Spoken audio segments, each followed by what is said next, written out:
हिमाचल के सबसे बड़े प्लेन क्रैश की कहानी।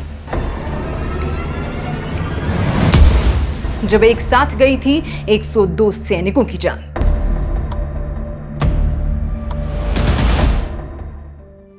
बर्फ से ढके पहाड़, बादलों के बीच रास्ता और एक उड़ता हुआ विमान। 7 फरवरी 1968 की दोपहर थी। भारतीय वायुसेना का एंटोनोव AN-12 ट्रांसपोर्ट विमान चंडीगढ़ से लेह के लिए उड़ान भर चुका था। विमान नंबर था BL-534।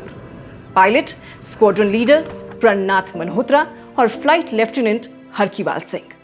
कुल 102 लोग सवार थे, जिनमें 6 क्रू मेंबर और बाकी ज्यादातर भारतीय सेना के जवान थे। ये कोई सामान्य उड़ान नहीं थी। भारत पाकिस्तान के बीच तनाव का दौर था। लेह तक सैन्य सप्लाई पहुंचाना उस समय राष्ट्रीय प्राथमिकता थी।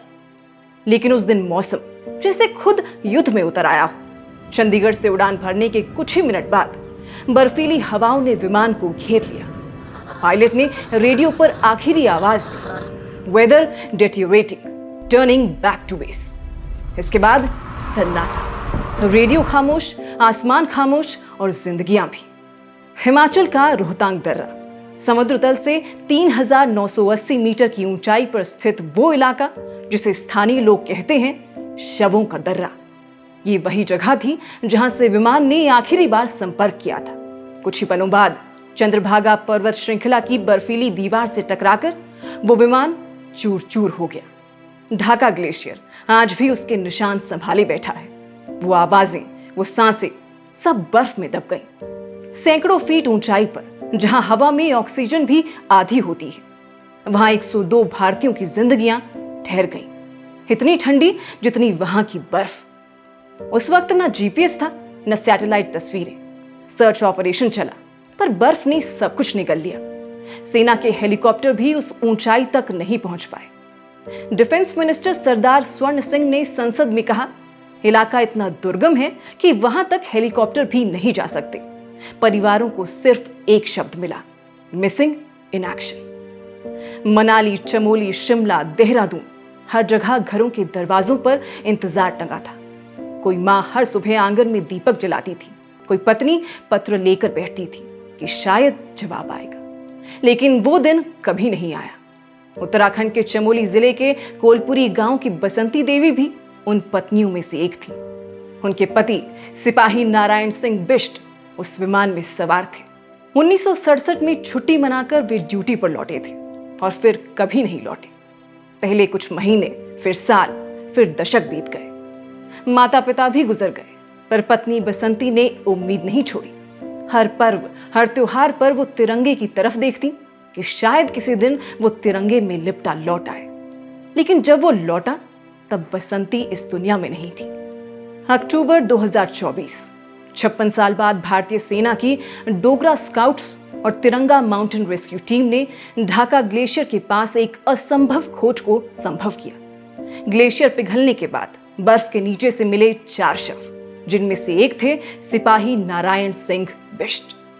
वर्दी अब भी सलामत थी, नेम प्लेट चमक रही थी। जेब में रखा एक छोटा कागज जिस पर लिखा था उनका नाम और पत्नी बसंती का पता।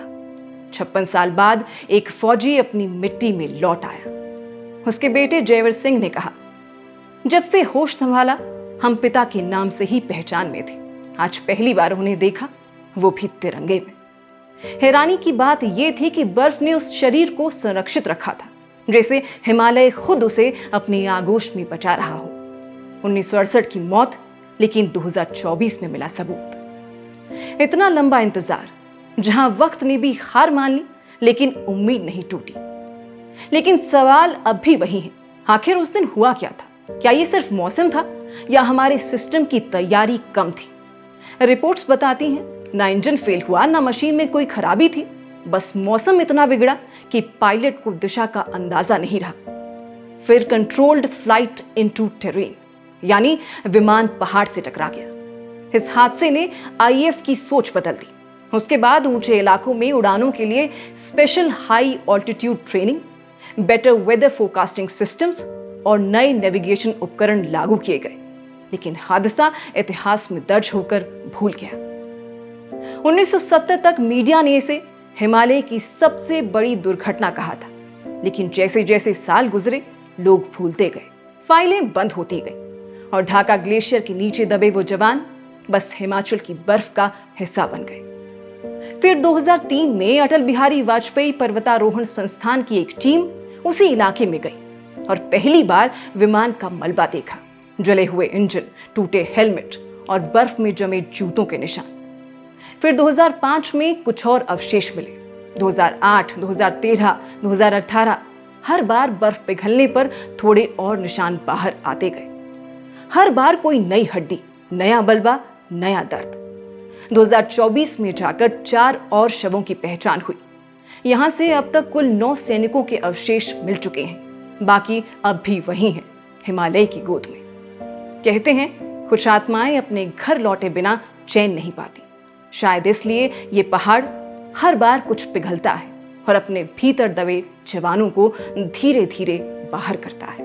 ये कहानी सिर्फ एक दुर्घटना की नहीं, एक वचन, एक इंतजार और एक विश्वास की कहानी है। तो जब आप अगली बार मनाली जाते हुए रोहतांग दर्रे की बर्फ को छुएं तो याद रखिएगा, वहीं कहीं उस बर्फ के नीचे भारत के 102 सैनिक सो रहे हैं। कुछ की वर्दी अब भी सलामत है, कुछ के नाम अब भी गुमनाम है, लेकिन उनका बलिदान वो हमेशा गूंजता रहेगा इन पहाड़ों की हवा में, इन बर्फ की परतों में और हमारी हर सांस में। तो अगर आप हिमाचल से जुड़ी इस तरह की और भी डिटेल्ड रिपोर्ट देखना चाहते हैं तो इस चैनल को सब्सक्राइब कीजिएगा। प्रस्तुति पसंद आई हो तो वीडियो को लाइक कीजिए, शेयर कीजिए और हमारा हौसला बढ़ाइए। अभी फिलहाल के लिए बस इतना ही। नमस्कार।